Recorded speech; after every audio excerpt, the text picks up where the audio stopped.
السلام علیکم ورحمۃ اللہ وبرکاتہ۔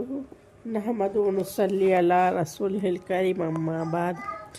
اعوذ باللہ من الشیطان الرجیم، بسم اللہ الرحمن الرحیم۔ رسول کریم صلی اللہ علیہ وسلم کی گھریلو زندگی امت کے لیے نمونۂ عمل۔ گھر میں آپ صلی اللہ علیہ وسلم کے اوقات تقسیم ہوئے تھے۔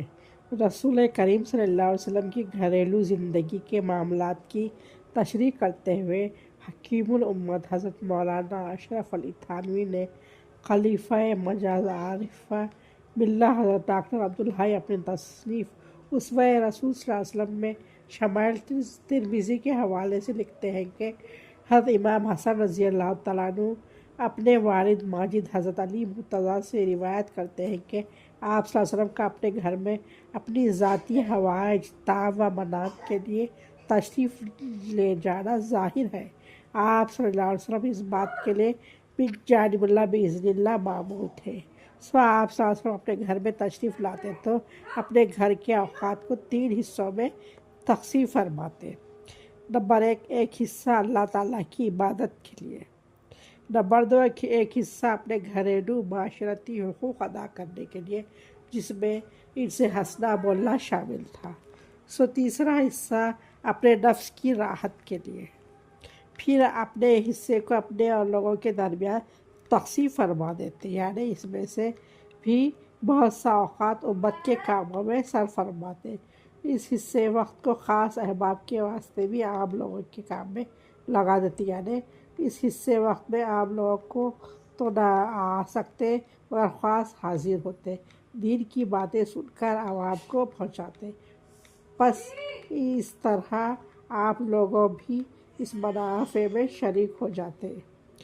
حضرت انس رضی اللہ تعالیٰ عنہ نے بیان فرمایا، انا تقرأ من اصحاب النبی سألوا ازواج النبی من عملی من سرہ فقالوا بعضهم لا تزوج النساء وقالوا بعضهم لا آكل اللحم وقالوا بعضهم لا أنام على فراش فحمد الله وأنا عليه فقال ما لا أقوام فقال كذا وكذا لكني أصلي وأنام وأصوم وأفطر وأتزوج النساء فمن رغب من سنتي فليس مني۔ رسول کریم صلی اللہ علیہ وسلم کے چند اصحاب نے رسول صلی اللہ علیہ وسلم کے ازواج مطہرات سے آپ صلی اللہ علیہ وسلم کی خفیہ عبادت کا حال پوچھا، یعنی جو عبادت آپ صلی اللہ علیہ وسلم گھر میں تشریف لے جاتے اور کرتے۔ جب گھر میں آپ صلی اللہ علیہ وسلم کی زندگی کی عام معمول کے مطابق سامنے آئی تو ایک نے ان میں سے کہا کہ میں کبھی عورتوں سے نکاح نہیں کروں گا، کسی نے کہا میں کبھی گوشت نہیں کھاؤں گا، کسی نے کہا میں کبھی بچھونے پر نہ سوؤں گا۔ یہ بات رسول کریم صلی اللہ علیہ وسلم تک پہنچی تو آپ صلی اللہ علیہ وسلم نے انہیں بلایا اور فرمایا، رسول صلی اللہ علیہ وسلم نے اللہ کی تعریف فرمائی اور ثنا کی، یعنی خطبہ پڑھا اور فرمایا، کیا حال ہے ان لوگوں کا جو ایسا کہتے ہیں؟ میرا تو یہ حال ہے کہ میں نماز بھی پڑھتا ہوں، یعنی رات کو، اور سو بھی جاتا ہوں، روزہ بھی رکھتا ہوں اور افطار بھی کرتا ہوں، عورتوں سے نکاح بھی کرتا ہوں، تو جو میری طریقے سے بے رغبتی کرے میری امت میں سے نہیں ہے۔ گھر میں عبادت کے درمیان اعتدال کے اعتبار سے مزید وضاحت ایک حدیث میں آتی ہے۔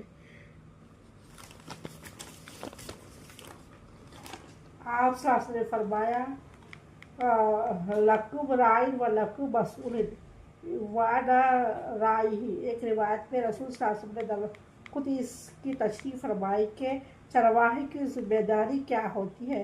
فرمایا کہ چرواہے کی پہلی ذمہ داری یہ ہے کہ وہ اپنی بکریوں اور بھیڑوں کو اچھی چراگاہوں میں لے کر جائے کہ وہ اچھی غذائیں کھائیں، انہیں اچھی چشمے پر لے جائے کہ انہیں پینے کے لیے صاف پانی میسر ہو، انہیں موسمی اثرات سے اور دشمن سے بچائے۔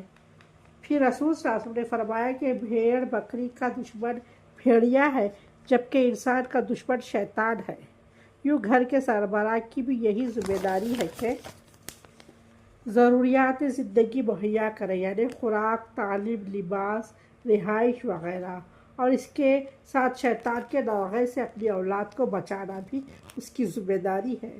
گھر کی عورت کے متعلق آپ صلی اللہ علیہ وسلم نے فرمایا والمرأۃ راعٍ فی بیت زوجہا کہ آپ صلی اللہ علیہ وسلم ہر ایک کے حقوق کی رعایت فرماتے اور کسی بھی موڑ پر آپ صلی اللہ علیہ وسلم اس سے غافل نظر نہیں آتے۔ ہر آن آپ صلی اللہ علیہ وسلم کو ان کے حقوق کی فکر ہوتی۔ رسول صلی اللہ علیہ وسلم نے ارشاد فرمایا تم میں سے سب سے بہتر وہ شخص ہے جو اپنے اہل ازواج کے لیے بہتر ہو اور میں اپنے اہل کے لیے سب سے زیادہ بہتر ہوں۔ آپ صلی اللہ علیہ وسلم کی آئینی زندگی اسلام کے اس مزاج کا عینہ دار ہے کہ ایک مرتبہ مسجد نبوی میں عید الفطر کے موقع پر چند حبشی نوجوان نیزوں سے کھیل رہے تھے۔ حضرت عائشہ رضی اللہ تعالیٰ عنہ کہتی ہے کہ میں نے دیکھنے کی خواہش کی تو آپ صلی اللہ علیہ وسلم آگے کھڑے ہو گیا۔ آپ صلی اللہ علیہ وسلم کے موڑھے اور گردن کے درمیان سے میں کھیل دیکھتی رہی۔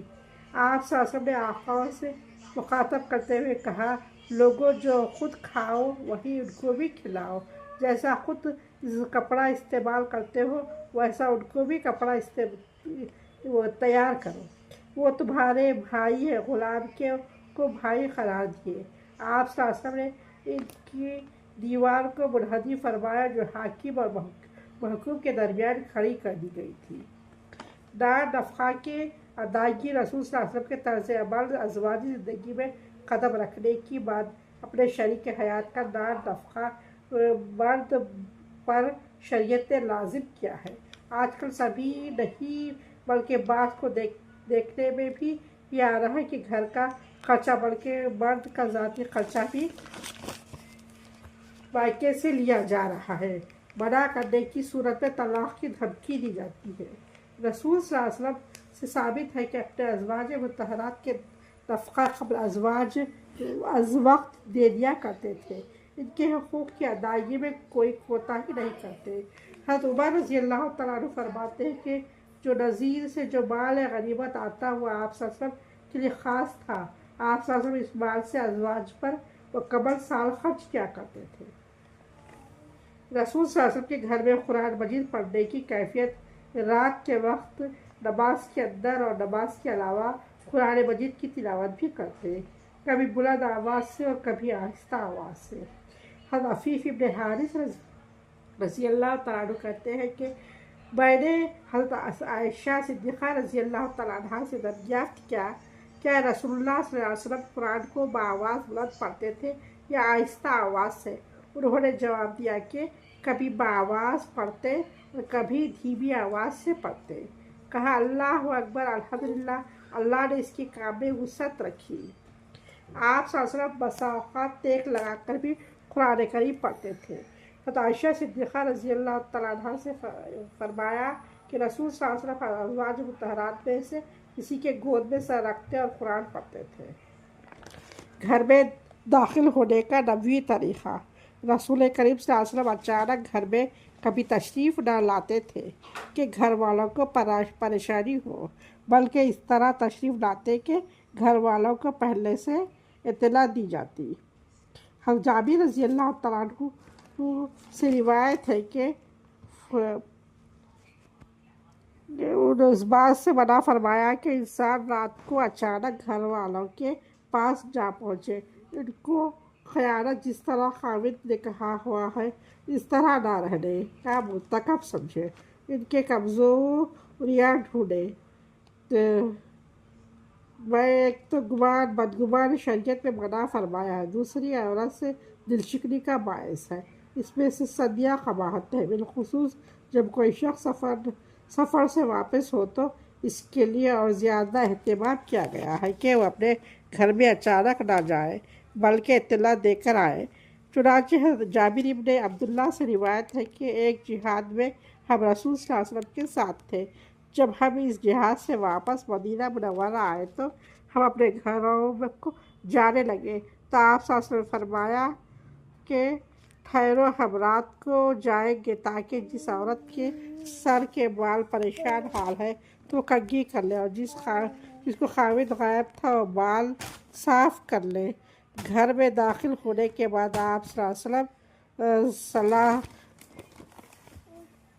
آپ صلی اللہ علیہ وسلم صلاح کرتے ہیں، آپ صلی اللہ علیہ وسلم اندر تشریف لاتے تو کچھ نہ کچھ دریافت فرماتے، بسا اوقات پوچھتے کہ کچھ کھانے کو ہے، بسا اوقات خاموش رہتے، یہاں تک کہ حاضر پیش کر دیا جاتا۔ نیز منقول ہے کہ جب آپ صلی اللہ علیہ وسلم گھر میں تشریف لاتے تو یہ دعا پڑھتے: تمام تعریفیں اللہ تعالیٰ کے لیے ہیں جس نے میری تمام ضروریات کی کفایت فرمائی اور مجھے ٹھکانہ بخشا، اور تمام تعریفیں اللہ تعالیٰ کے لیے ہیں جس نے مجھے کھلایا اور پلایا، اور تمام تعریفیں اللہ تعالیٰ کے لیے ہیں جس نے مجھ پر احسان فرمایا۔